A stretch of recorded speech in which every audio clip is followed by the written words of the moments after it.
بسم اللہ الرحمن الرحیم۔ حضرت مولا علی شیر خدا کے عمرو بن عبد ود کو قتل کرنے کے بعد نوفل غصے میں بفرا ہوا میدان میں نکلا اور پکارنے لگا کہ میرے مقابلے کے لیے کون آتا ہے۔ حضرت زبیر بن عوام رضی اللہ تعالیٰ عنہ اس پر بجلی کی طرح چپٹے اور ایسی تلوار چلائی، ایسی تلوار ماری کہ وہ دو ٹکڑے ہو گیا، اور تلوار زین کو کاٹتی ہوئی گھوڑے کی کمر تک پہنچ گئی۔ لوگوں نے کہا کہ اے زبیر، تمہاری تلوار کی تو مثال نہیں مل سکتی۔ آپ نے فرمایا کہ تلوار کیا چیز ہے، کلائی میں دم خم اور ضرب میں کمال چاہیے۔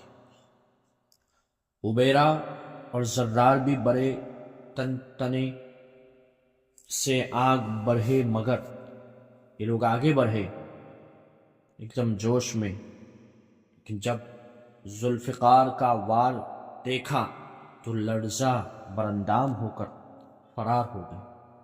کفار کے باقی شہسوار بھی جو خندق کو پار کر کے آگے آ گئے تھے، وہ سب بھی بھاگ کھڑے ہوئے، اور ابو جہل کا بیٹا اکرمہ تو اس قدر بدحواس ہو گیا کہ اپنا نیزہ پھینک کر بھاگا اور خندق کے پار جا کر اس کو قرار آیا۔ جب وہ خندق کے واپس لوٹا، پھر قرار آیا کہ ہاس میں بچ گیا۔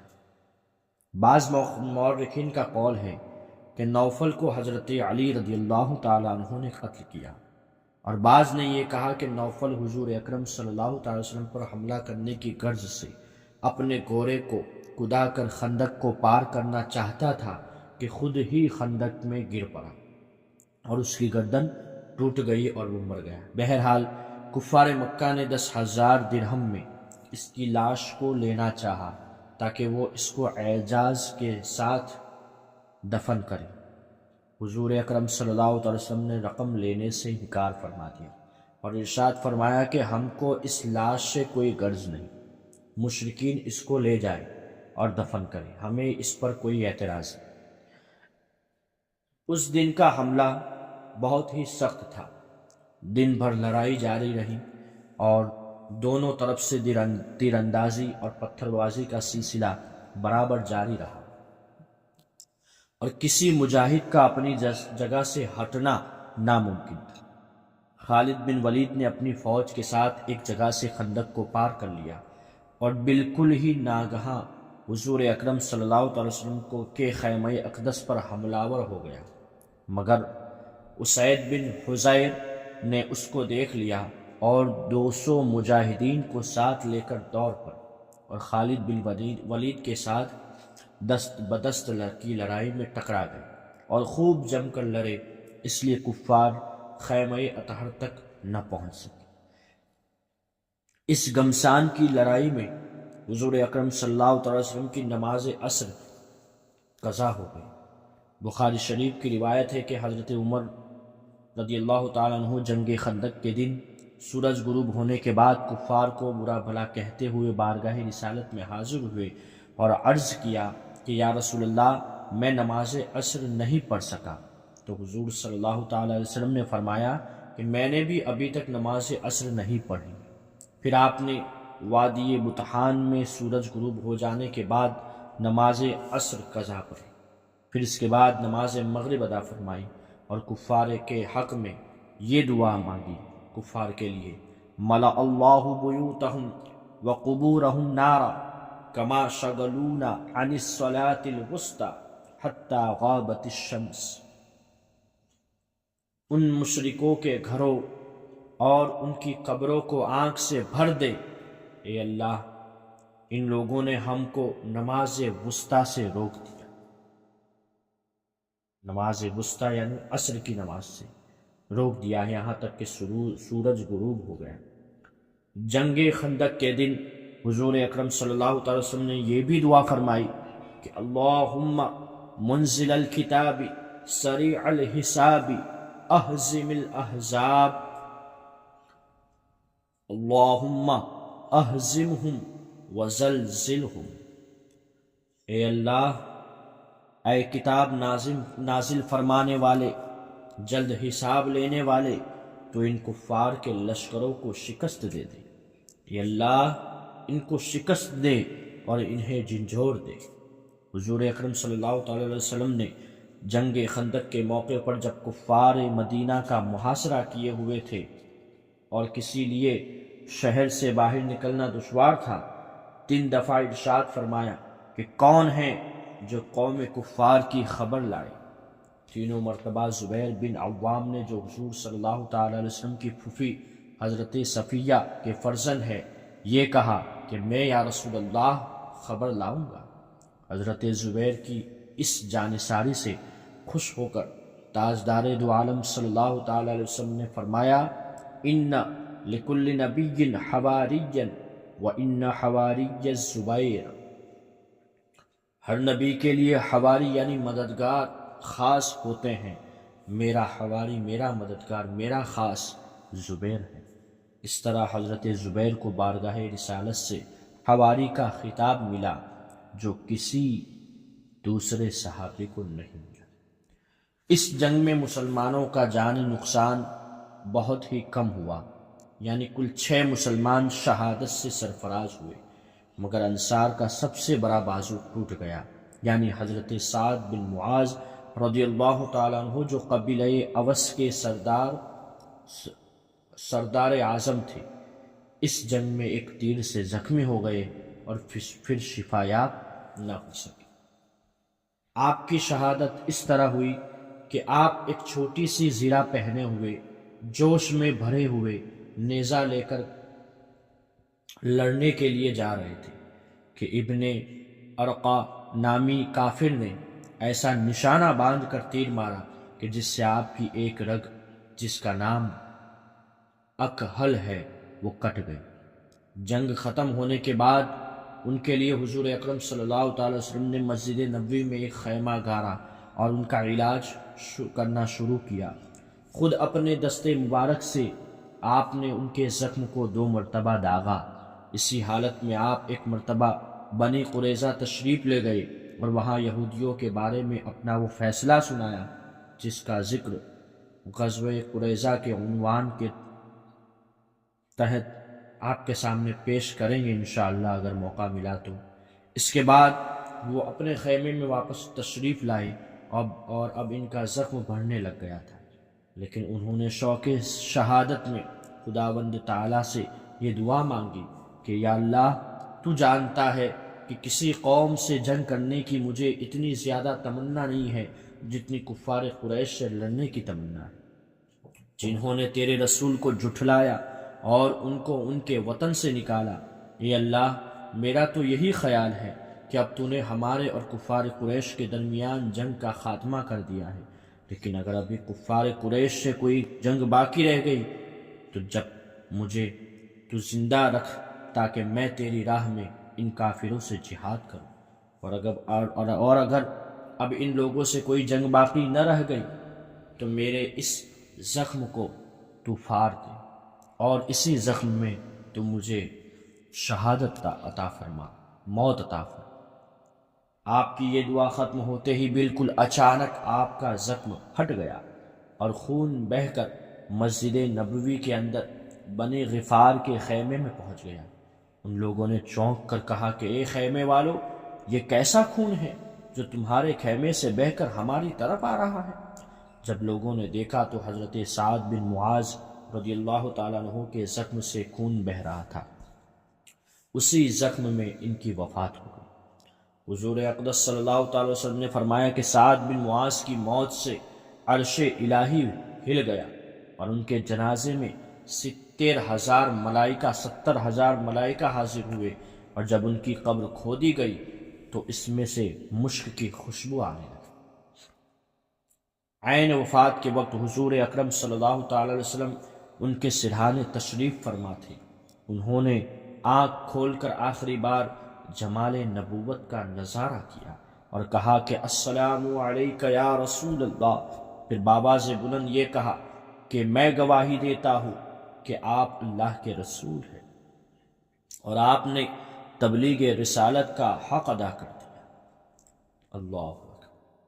جنگ خندق میں ایک ایسا موقع بھی آیا کہ جب یہودیوں نے یہ دیکھا کہ ساری مسلمان فوج خندق کی طرف مصروف جنگ ہے، تو جس قلعے میں مسلمانوں کی عورتیں اور بچے پناہ گزین ہیں، یہودیوں نے اچانک ان پر حملہ کر دیا اور ایک یہودی دروازے تک پہنچ گیا۔ حضور اکرم صلی اللہ تعالیٰ علیہ وسلم کی پھوپھی حضرت صفیہ نے اس کو دیکھ لیا اور حضرت حسان بن ثابت سے کہا کہ تم اس یہودی کو قتل کر دو، ورنہ یہ جا کر دشمنوں کو یہاں کا حال و ماحول بتا دیں گے۔ حضرت حسان کی اس وقت ہمت نہیں پڑی کہ اس یہودی پر حملہ کرے۔ یہ دیکھ کر خود حضرت صفیہ نے خیمے کی ایک چوب اکھاڑ کر اس یہودی کے سر پر مارا۔ ایک چوب اکھاڑ کر اس یہودی کے سر پر اس زور سے مارا کہ اس کا سر پھٹ گیا، پھر خود ہی اس کا سر کٹ کر قلعے کے باہر پھینک دیا۔ یہ دیکھ کر حملہ آور یہودیوں کو یقین ہو گیا کہ قلعے کے اندر بھی کچھ فوج موجود ہے۔ اس ڈر سے انہوں نے پھر اس طرف حملہ کرنے کی جرأت ہی نہیں۔ حضرت نعیم بن مسعود اشجعی رضی اللہ تعالیٰ عنہ قبیلہ غطفان کے بہت ہی معزز سردار تھے اور قریش و یہود دونوں کو ان کی ذات پر پورا اعتماد تھا۔ یہ مسلمان ہو چکے تھے، لیکن کفار ان کو اسلام کا علم کفار کو کہ مسلمان تو ہو چکے تھے، لیکن کفار کو ان کے اسلام کا علم نہ تھا۔ انہوں نے بارگاہ رسالت میں یہ درخواست کی کہ یا رسول اللہ، اگر آپ مجھے اجازت دے تو میں یہود اور قریش دونوں سے ایسی گفتگو کروں کہ دونوں میں پھوٹ پڑ جائے۔ آپ نے اس کی اجازت دے دی۔ چنانچہ انہوں نے یہود اور قریش سے الگ الگ کچھ اس قسم کی باتیں کی جس سے واقعی دونوں میں پھوٹ پڑ گئی۔ ابو سفیان شدید سردی کے موسم، طویل محاصرہ، فوج کا راشن ختم ہو جانے سے حیران و پریشان تھا۔ جب اس کو یہ پتہ چلا کہ یہودیوں نے ہمارا ساتھ چھوڑ دیا ہے تو اس کا حوصلہ پست ہو گیا اور وہ بالکل ہی بددل ہو گیا۔ پھر کفار کے لشکر پر قہر و قہار و غضب جبار کی ایسی مار پڑی کہ اچانک مشرق کی جانب سے ایسی طوفان خیز آندھی آئی کہ دیگیں چولہوں پر سے الٹ پلٹ ہو گئی، خیمے اکھڑ کر اڑ گئے اور کافروں پر ایسی وحشت اور دہشت سوار ہو گئی کہ انہیں راہ فرار اختیار کرنے کے سوا کوئی چارہ کار ہی نہیں رہا۔ یہی وہ آندھی ہے جس کا ذکر خداوند قدوس نے قرآن میں بیان فرمایا ہے کہ یا ایھا الذین آمنوا اذکروا نعمت اللہ علیکم اذ جاءتکم جنود فارسلنا علیہم ریحا وجنودا لم تروها وکان اللہ بما تعملون بصیرا۔ اے ایمان والو، خدا کی اس نعمت کو یاد کرو، جب تم پر فوجیں آ پڑی تو ہم نے ان پر آندھی بھیج دی اور ایسی فوجیں بھیجی جو تمہیں نظر نہیں آتی تھی، اور اللہ تمہارے کاموں کو دیکھنے والا۔ ابو سفیان نے اپنی فوج میں اعلان کرا دیا کہ راشن ختم ہو چکا ہے، موسم انتہائی خراب ہے، یہودیوں نے ہمارا ساتھ چھوڑ دیا، لہٰذا اب محاصرہ بیکار ہے۔ یہ کہہ کر کوچ کا نقارہ بجا دینے کا حکم دے دیا اور بھاگ نکلا۔ قبیلہ غطفان کا لشکر بھی چل دیا۔ بنو قریظہ بھی محاصرہ چھوڑ کر اپنے قلعوں میں چلے آئے اور ان لوگوں کے بھاگ جانے سے مدینے کا مطلع کفار کے گرد و غبار سے صاف ہو گیا۔ حضور اکرم صلی اللہ تعالیٰ علیہ وسلم جنگ خندق سے فارغ ہو کر اپنے مکان میں تشریف لائے اور ہتھیار اتار کر غسل فرمائے۔ ابھی اطمینان کے ساتھ بیٹھے بھی نہ تھے کہ حضرت جبریل امین حضرت جبریل علیہ السلام تشریف لائے اور کہا کہ یا رسول اللہ صلی اللہ تعالی علیہ وسلم، آپ نے ہتھیار اتار دیا لیکن ہم فرشتوں کی جماعت نے ابھی تک ہتھیار نہیں اتارا۔ اللہ تعالیٰ کا یہ حکم ہے کہ آپ بنی قریظہ کی طرف چلیں، کیونکہ ان لوگوں نے معاہدہ توڑ کر اعلانیہ جنگ خندق میں کفار کے ساتھ مل کر مدینے پر حملہ کیا۔ چنانچہ حضور صلی اللہ تعالی علیہ وسلم نے اعلان کر دیا کہ لوگ ابھی ہتھیار نہ اتارے اور بنی قریظہ کی طرف روانہ ہو جائے۔ حضور صلی اللہ تعالی علیہ وسلم نے خود بھی ہتھیار زیب تن فرمایا، اپنے گھوڑے پر جس کا نام لحیف تھا سوار ہو کر لشکر کے ساتھ چل پڑے۔ اب بنی قریظہ کے ایک کنویں کے پاس پہنچ کر نزول فرمایا۔ بنی قریظہ بھی جنگ کے لیے بالکل تیار تھے۔ چنانچہ جب حضرت علی کرم اللہ تعالی وجہ الکریم ان کے قلعوں کے پاس پہنچے تو ان ظالم اور عہد شکن یہودیوں نے حضور اکرم صلی اللہ تعالی علیہ وسلم کو معاذ اللہ گالیاں دی۔ حضور نے ان کے قلعوں کا محاصرہ فرما لیا اور تقریباً 1 مہینے تک یہ محاصرہ جاری رہا۔ یہودیوں نے تنگ آ کر یہ درخواست پیش کی، حضرت سعد بن معاذ ہمارے بارے میں جو فیصلہ کر دے وہ ہمیں منظور ہے۔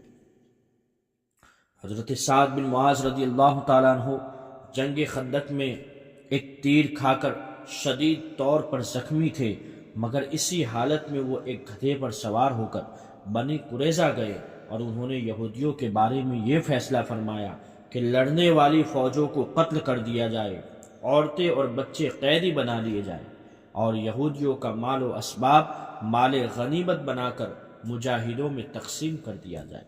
حضور صلی اللہ تعالی وسلم نے ان کی زبان سے یہ فیصلہ سن کر ارشاد فرمایا کہ یقیناً بلا شبہ تم نے ان یہودیوں کے بارے میں وہی فیصلہ سنایا جو اللہ کا فیصلہ۔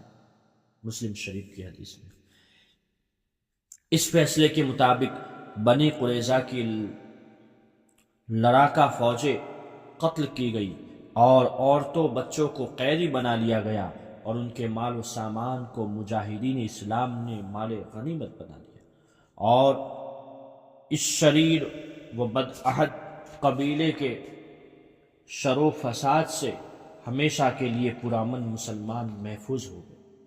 یہودیوں کا سردار حیہ بن اخطب نے جب قتل کے لیے مقتل میں لایا گیا تو اس نے قتل ہونے سے پہلے چند الفاظ کہے۔ وہ کہتا ہے کہ اے محمد صلی اللہ تعالی علیہ وسلم، خدا کی قسم مجھے اس کا ذرا بھی افسوس نہیں کہ میں نے کیوں تم سے عداوت کی، لیکن حقیقت یہ ہے کہ جو خدا کو چھوڑ دیتا ہے خدا بھی اس کو چھوڑ دیتا ہے۔ اہالی، اے لوگو، خدا کے حکم کی تعمیل میں کوئی مذائقہ نہیں۔ بنی قریظہ کا قتل ہونا یہ ایک حکم الہی تھا، یہ تورات میں لکھا ہوا تھا، یہ ایک سزا تھی جو خدا نے بنی اسرائیل پر لکھی تھی۔ یہ جملے اس نے کہے جس کو سیرت ابن ہشام میں غزوہ بنی قریظہ کے موقع پر جس میں ذکر ہے، یہ کتاب سیرت ابن ہشام میں لکھا گیا ہے۔ یہ حیہ بن اخطب وہی بد نصیب ہے کہ جب وہ مدینے سے جلا وطن ہو کر خیبر جا رہا تھا تو اس نے یہ معاہدہ کیا تھا کہ نبی صلی اللہ تعالی علیہ وسلم کی مخالفت پر میں کسی کو مدد نہیں دوں گا، اور اس عہد پر اس نے خدا کو ضامن بنایا تھا۔ لیکن جنگ خندق کے موقع پر اس نے اس معاہدے کو کس طرح توڑ ڈالا یہ آپ نے سنا ہے کہ اس ظالم نے تمام کفار عرب کے پاس دورہ کر کے سب کو مدینے پر حملہ کرنے کے لیے ابھارا، پھر بنو قریظہ کو بھی معاہدہ توڑنے پر اکسایا، پھر خود جنگ خندق میں کفار کے ساتھ مل کر لڑائی میں شامل ہوئے۔ ہجری 5 کے واقعات آپ کے سامنے پیش کیے گئے، جب سب سے بڑی جنگ خندق کے تعلق سے۔ اس کے بعد اسی سال میں ہجری 5 میں حضور صلی اللہ تعالیٰ علیہ وسلم نے حضرت بی بی زینب بنت جہش رضی اللہ تعالیٰ عنہ سے نکاح فرمایا تھا، اور اسی سال میں مسلمان عورتوں پر بھی پردہ فرض کر دیا گیا۔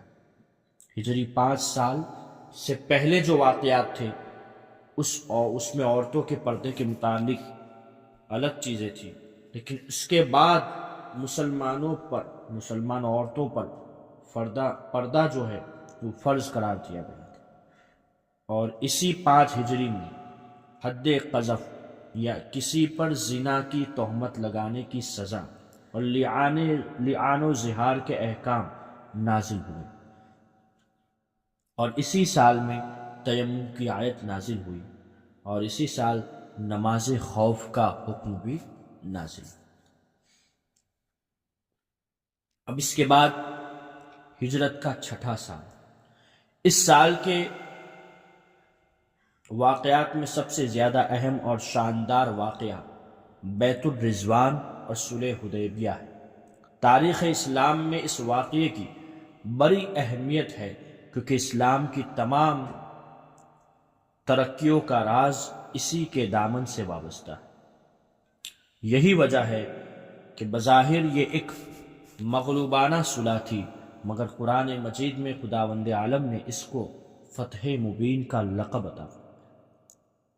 ذوالقعدہ ہجری 6 میں حضور صلی اللہ تعالیٰ علیہ وسلم 1400 صحابہ کرام کے ساتھ عمرہ کا احرام باندھ کر مکہ کے لیے روانہ ہوئے۔ حضور اکرم صلی اللہ تعالیٰ علیہ وسلم کو اندیشہ تھا کہ شاید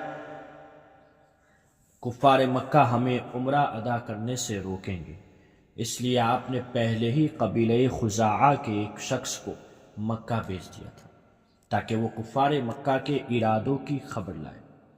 جب آپ کا قافلہ مقام اسفان کے قریب پہنچا تو وہ شخص یہ خبر لے کر آیا کہ کفار مکہ نے تمام قبائل عرب کے کافروں کو جمع کر کے یہ کہہ دیا کہ مسلمانوں کو ہرگز مکہ میں داخل نہ ہونے دیا جائے۔ چنانچہ کفار قریش نے اپنے تمام ہم نوا قبائل کو جمع کر کے ایک فوج تیار کر لی اور مسلمانوں کا راستہ روکنے کے لیے مکہ سے باہر نکل کر مقام بلدہ میں پڑاؤ ڈال دیا، اور خالد بن ولید اور ابو جہل کا بیٹا اکرمہ یہ دونوں 200 چنے ہوئے سواروں کا دستہ لے کر مقام عمیم تک پہنچ گئے۔ جب حضور صلی اللہ تعالیٰ علیہ وسلم کو راستے میں خالد بن ولید کے سواروں کی گرد نظر آئی تو آپ نے شاہراہ سے ہٹ کر سفر شروع کر دیا اور عام راستے سے کٹ کر آگے بڑھے اور مقام حدیبیہ میں پہنچ کر پڑاؤ ڈالا۔ یہاں پانی کی بے حد کمی تھی، ایک ہی کنواں تھا، وہ چند گھنٹوں ہی میں خشک ہو گیا۔ جب صحابہ کرام پیاس سے بےتاب ہونے لگے تو حضور صلی اللہ تعالیٰ علیہ وسلم نے ایک بڑے پیالے میں اپنا دست مبارک ڈال دیا اور آپ کی مقدس انگلیوں سے پانی کا چشمہ جاری ہو گیا۔ پھر آپ نے خشک کنویں میں اپنے وضو کا غسالہ اور اپنا ایک تیر ڈال دیا تو کنویں میں اس قدر پانی ابل پڑا کہ پورا لشکر ان تمام اور جانور اس کنویں سے کئی دنوں تک سیراب ہوتے۔ غور کریں آپ، یہ حضور صلی اللہ تعالیٰ علیہ وسلم کا ایک معجزہ ہے۔ انشاءاللہ تعالیٰ اس کے آگے ذکر کیا جائے گا دوسرے پارٹ میں، مقام حدیبیہ میں پہنچ کر کیا واقع ہوتے ہیں انشاءاللہ ذکر کیا جائے گا۔ تب تک کے لیے جزاک اللہ خیر۔ السلام علیکم ورحمۃ اللہ وبرکاتہ۔